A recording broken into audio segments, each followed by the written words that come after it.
sommes ravis de vous retrouver pour de nouveaux partages et de nouvelles propositions vidéo autour de la littérature jeunesse et ado. Nous espérons que vous n'êtes pas encore lassés de nous parce que nous avons encore plein d'idées à vous suggérer. Sur cette chronique de janvier 2024, et oui déjà, nous reviendrons rapidement sur les surprises qui vous attendent dans la ville et nos bibliothèques de Pontoise avant nos premières recommandations de l'année.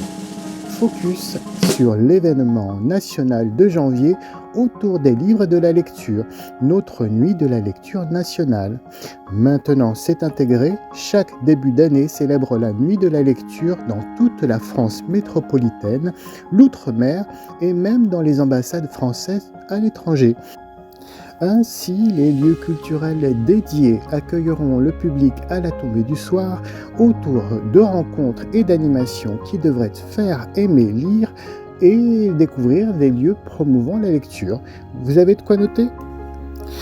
Au programme, le samedi 20 janvier à la bibliothèque Apollinaire du Centre, entre autres choses, 2 séances de comptines pour les tout-petits à 10h, 2 séances d'histoire d'albums pour les plus grands à 11h, une nouvelle animation, un cercle de lecture à 14h. Ce n'est pas fini, écoutez bien, un escape game pour notre spécialiste du manga Sébastien Ferranec à 16h30, une petite dégustation à 18h30 pour la mise en bouche avant le plat de résistance, notre spectacle de 19h30 proposé par la compagnie Tuk Tuk, la voleuse des 4 saisons.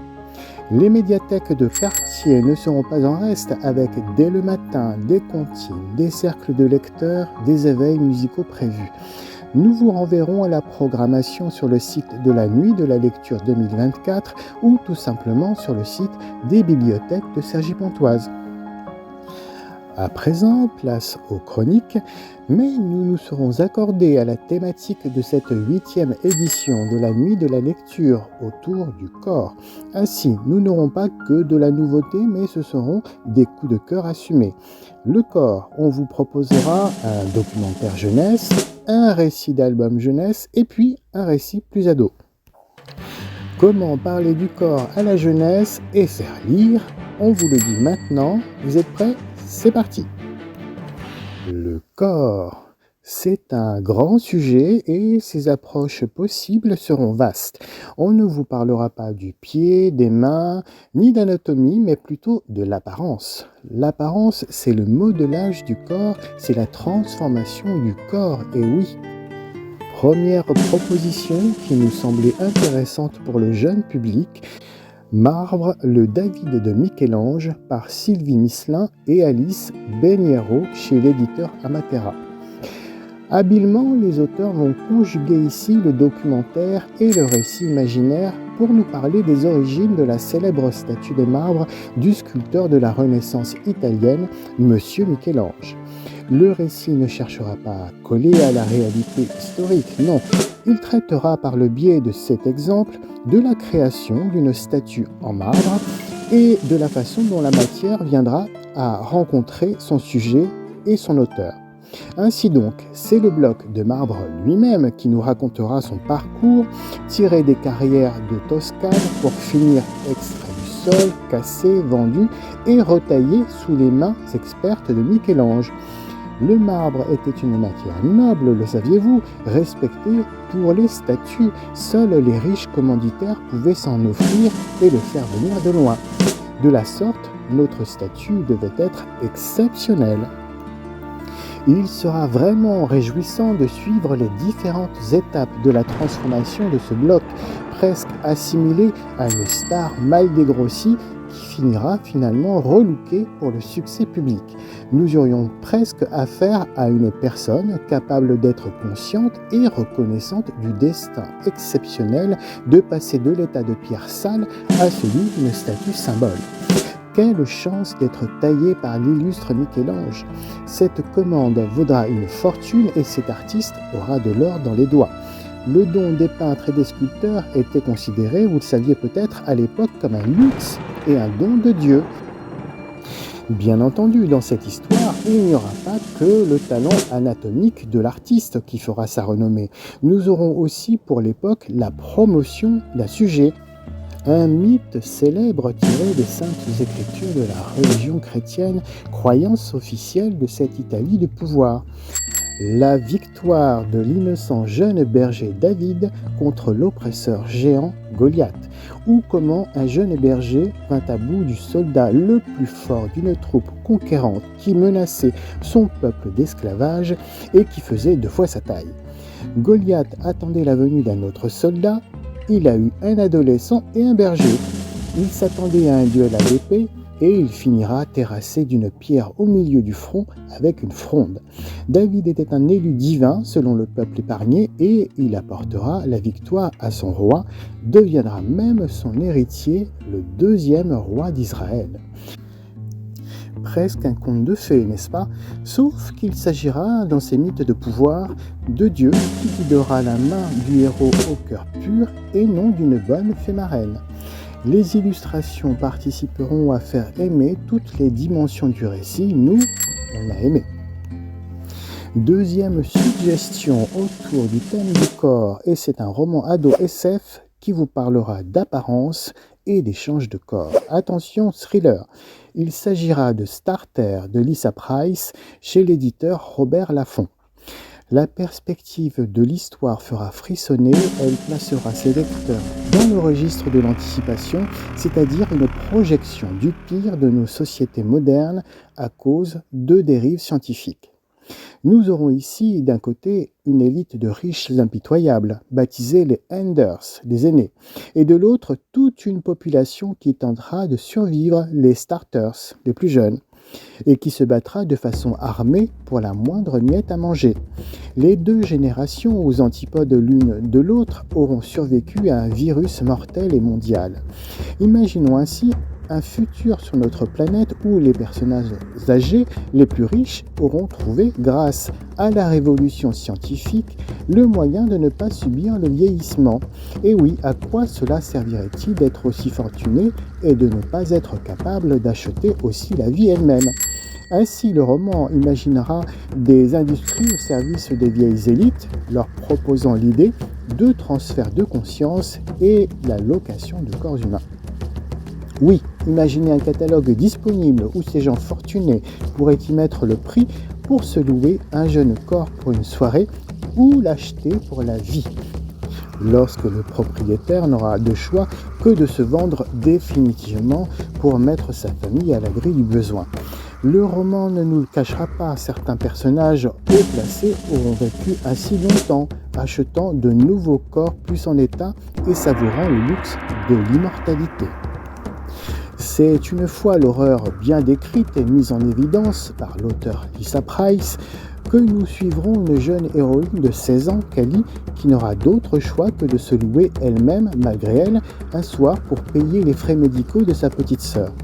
Évidemment, tout ne se passera pas comme il devrait et Callie se trouvera réveillée trop tôt, en pleine conscience pendant sa location, réalisant qu'elle sera compromise bientôt dans un acte illicite, le meurtre.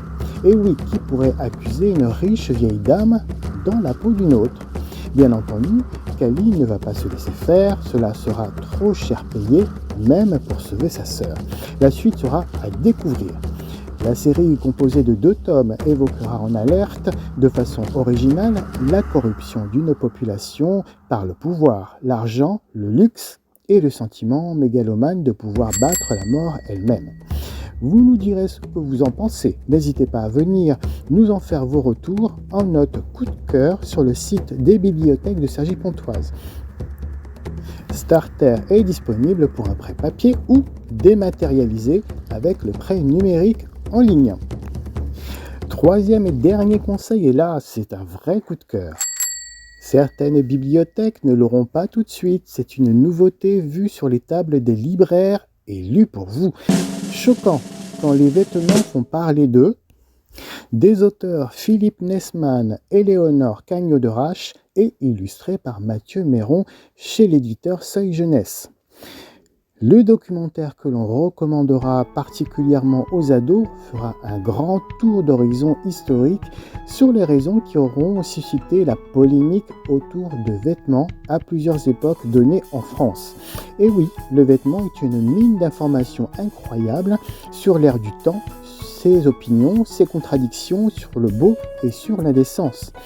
Le parcours est vraiment intéressant et intelligent car au fil des exemples, les jeunes lecteurs pourront déterminer ce qui fait marcher non pas le monde mais une société tout simplement.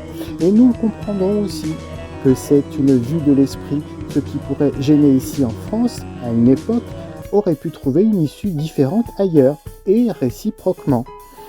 Le propos sera développé et réparti par thème, ce qui déplaisait à cause de trop de tissus, de peu de tissus, de ses formes trop originales et suggestives. L'apparence doit être un code d'appartenance pour être intégré ou pour cultiver sa différence vis-à-vis d'un pouvoir majoritaire aux commandes d'une société avec laquelle nous pourrions ne pas partager les valeurs. Vous, jeunes lecteurs, apprendrez pourquoi les poulaines étaient pressenties comme des chaussures longues et pointues, diaboliques au Moyen-Âge. Pourquoi la France et l'Angleterre en limiteront la longueur. Vous imaginez-vous marchant avec 10 cm de pointure supplémentaire ? Pour certains seigneurs, c'était une distinction vestimentaire du dernier chic, même si elle était désapprouvée par l'Église. L'idée était celle-ci, plus on se distinguait, plus on était important ou digne d'être remarqué selon le peuple. Nous en apprendrons également beaucoup sur le port du pantalon pour la femme. Le saviez-vous ? Un temps, il leur était interdit. L'interdiction du port du pantalon en France pour les femmes, bien que de moins en moins respectée, ne sera modifiée qu'en 2013. Il faudra compter sur une mise à jour de quelques lois et sur le caractère anticonstitutionnel de ces vieilles règles en rapport avec la Constitution des droits de l'homme et l'égalité des sexes pour régulariser une situation qui aurait pu être légale avant cela, interdire le pantalon s'il avait pris un gouvernement français de le refaire valoir, même contre la règle simple du bon sens. Le sujet ne sera finalement pas inutile au vu d'une actualité riche et chaude qui bouleversera, perturbera encore et encore les vérités dans l'esprit des jeunes lecteurs, comme le voile intégral de nouveau imposé aux citoyennes iraniennes par pudeur, la polémique en France de l'abaya à l'école, la règle de la tradition qui s'opposera à la règle de la laïcité nationale. Le documentaire sera vraiment intéressant pour cela, replaçant souvent des dispositions vestimentaires inhabituelles comme des dispositions d'esprit qui s'ouvriront ou se fermeront avec l'idéalisation d'une société pour les uns, mais pas nécessairement pour les autres. Le documentaire saura se montrer drôle également, déterrant des archives, ce que l'on aura fait de plus curieux, improbable à se mettre sur la tête ou sur les épaules. C'est très instructif et n'hésitez pas à prendre le temps pour absorber chaque fait. Cela vaut la peine et fera réfléchir. Voilà, nous espérons vous avoir donné envie de tenir entre vos mains ces 3 fantastiques ouvrages pour la jeunesse ou de les faire acheter par les établissements de près de chez vous. Ce sont vraiment des titres qui donneront envie de rêver ou d'en apprendre davantage. Nous vous souhaitons un excellent mois de janvier 2024, une bonne nuit de la lecture et de très bonnes lectures pour vous régaler. À bientôt.